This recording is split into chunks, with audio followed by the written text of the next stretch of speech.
Welcome to my channel cooking cabin চ্যানেলে আপনাদের সকলকে স্বাগত জানাই। আমি দীপান্বিতা আপনাদের জন্য নিয়ে এসেছি কিছু ইজি অ্যান্ড টেস্টি রেসিপিস।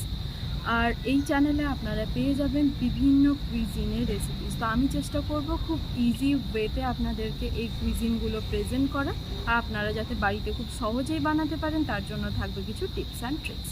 তাহলে চলুন আজকের ভিডিওটি শুরু করা যাক।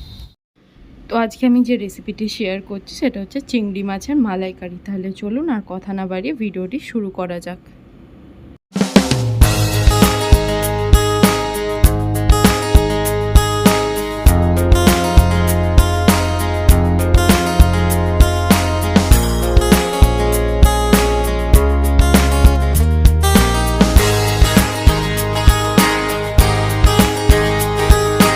তো আমি এখানে নিয়ে নিয়েছি কিছু গুঁড়ো মশলা আর নিয়ে নিয়েছি কিছু গোটা মশলা ফোড়নের জন্য।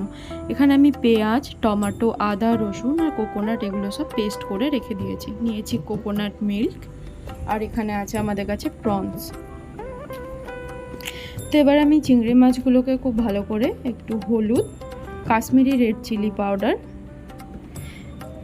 নুন আর একটু তেল দিয়ে এটাকে ভালো করে ম্যারিনেট করে আধ ঘন্টার জন্য রেখে দেব।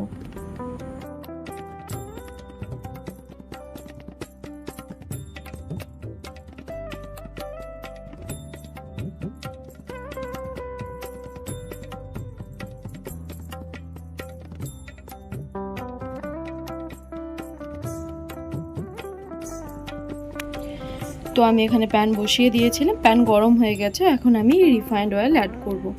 আপনারা চাইলে মাস্টার্ড অয়েলেও বানাতে পারেন, কিন্তু আমার মনে হয় রিফাইন্ড অয়েলে চিংড়ি মাছের মালাইকারি টেস্টটা বেশি ভালো লাগে খেতে। তো ওর জন্য আমি এখানে রিফাইন্ড অয়েল অ্যাড করেছি। আপনাদের যেটা সুবিধা আপনারা সেটা করতে পারেন।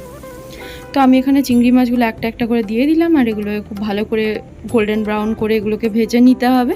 যেহেতু আমরা এখানে কাশ্মীরি রেড চিলি আর টারমারিক পাউডার এগুলো অ্যাড করেছি, তো ওর জন্য এর কালারটা খুব ভালো আসবে। আর সবসময় চেষ্টা করবেন স্কিনটা রাখার, কারণ যদি চিংড়ি মাছের এই স্কিনটা রাখেন এটার কালারটা খুব ভালো আসে, দেখতে খুব ভালো লাগে। হ্যাঁ, মানছি ছাড়িয়ে খেতে হবে, খাওয়ার সময় একটু প্রবলেম হবে, কিন্তু কিছু একটা ভালো খেতে গেলে একটু কষ্ট তো করতেই হবে, তাই না? তাহলে চলুন, এগুলো আমার ভাজা হয়ে গেছে। ভালো করে এগুলো গোল্ডেন ব্রাউন করে ভেজে নিয়েছি। এবার ওই চিংড়ি মাছ যেই তেলে ভেজেছি বাকি তেলটার মধ্যে আমি শুকনো লঙ্কা, গোটা জিরে, এখানে এলাচ আর দারচিনি, তেজপাতা আমি ফোড়নে দেব। তো এটাকে একটু নাড়াচাড়া করে আমি যে পেঁয়াজটা বেটে রেখেছিলাম, এখানে 1 কাপ মতো পেঁয়াজ আছে, তো সেটাকে আমি এর মধ্যে দিয়ে দিলাম। আপনারা পেঁয়াজের পরিমাণটা বাড়া কমা যেরকম আপনাদের কাছে মাছ থাকবে সেরকম পরিমাণে করতে পারেন। তো আমার কাছে এখানে 400 গ্রাম মতো মাছ ছিল, তো আমি এখানে 1 কাপ মতো পেঁয়াজ বাটা অ্যাড করেছি। তো ওটা আপনারা খুব বেশি পেঁয়াজ দেবেন না, কারণ অনেক মশলা বা অনেক কিছু যদি এর মধ্যে পেঁয়াজ রসুন অনেক অ্যাড করেন তাহলে চিংড়ি মাছের যে ফ্লেভারটা, গন্ধটা সেটাই চলে যাবে। তো খুব মোটামুটি কম মশলার মধ্যে আমরা এটাকে করব। তো চিংড়ি মাছের মালাইকারি যেটা বেস সেটা হচ্ছে কোকোনাটের বেস হয়।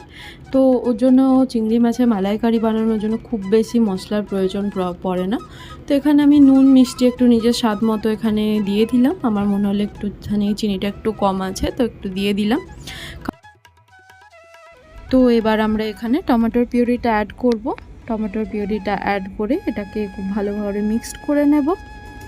তো টমেটোর পিউরিটা ভালো করে মিক্সড করে নেওয়ার পরে আমি এখানে যে গুঁড়ো মশলাগুলো নিয়ে রেখেছিলাম সেগুলো এবার একটা একটা করে দিয়ে দেব।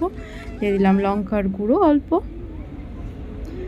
ধনে গুঁড়ো, একটু জিরে গুঁড়ো আর হলুদ গুঁড়ো। তো টমেটোটা যেহেতু আমরা অ্যাড করেছি, টমেটোটা থেকেই যে জলটা রিলিজ হবে সেই জলটা দিয়ে আমাদের এখানে মশলাগুলো কুক হয়ে যাবে, আলাদা করে এখানে জল দেওয়ার দরকার নেই। তো এটাকে আমরা খুব ভালোভাবে এখন মিক্সড করে নেব। তো মশলাটা থেকে তেল একটু ছেড়ে এসেছিলো, তা এখন ওর মধ্যে আমি কোকোনাট পেস্টটা অ্যাড করে দিলাম। তো এটা দিয়ে এখন ভালো করে এটাকে মিক্সড করে নেব। আপনারা নুন চিনি সব দেখে এখানে চেক করে নেবেন, যদি কিছু কম মনে হয় সেটা আপনারা অ্যাড করতে পারেন।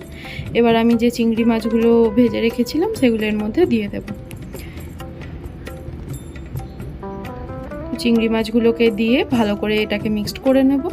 প্রায় 10 মিনিট মিডিয়াম লো ফ্লেমে রেখে রান্না করবেন, কারণ যদি হাই ফ্লেমে দেন তাহলে মশলা পুড়ে যাবে। তো মিডিয়াম লোতে রেখে আমি এখন 10-15 মিনিট এটাকে কুক করে নেব। তো 10-15 মিনিট কুক করার পরে আমি এখন এর মধ্যে যে কোকোনাট মিল্কটা রেখেছি সেটা আমি একটু একটু করে মিক্সড করছি আর অ্যাড করে দেবো এর মধ্যে।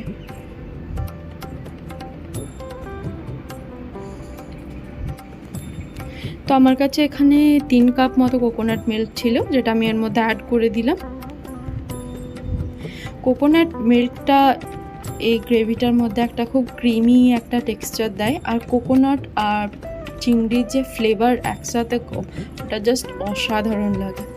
তো এখন আমি এটা আরও 10-15 মিনিট একটু ফুটতে দেবো, যাতে চিংড়ি মাছটা ভালো করে কুক হয়ে যায়, আর যদি মশলাগুলো কিছু থাকে কাঁচা স্মেল সব যাতে কমপ্লিটলি কুক হয় এটা, আর পুরো সব ফ্লেভারগুলো যাতে একসাথে চিংড়ি মাছের মধ্যে খুব ভালোভাবে মিশে যায়।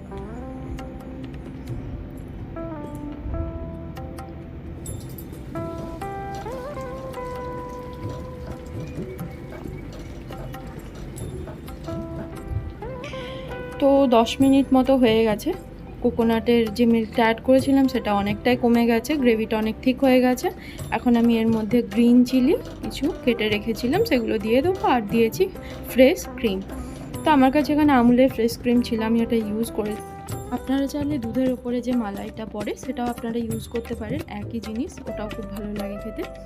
তো এটাকে আমি এখন একটা সার্ভিং বোলের মধ্যে নিয়ে নিয়েছি, আর গরম গরম ভাতের সাথে সার্ভ করুন চিংড়ি মাছের মালাইকারি। আমার এই রেসিপিটি যদি আপনাদের ভালো লেগে থাকে লাইক করুন, কমেন্ট করুন, আর আমার এই চ্যানেলটি সাবস্ক্রাইব করে দিন। ভিডিওটি শেষ অবধি দেখার জন্য অনেক অনেক ধন্যবাদ। তাহলে চলুন, দেখা হচ্ছে পরের ভিডিওতে।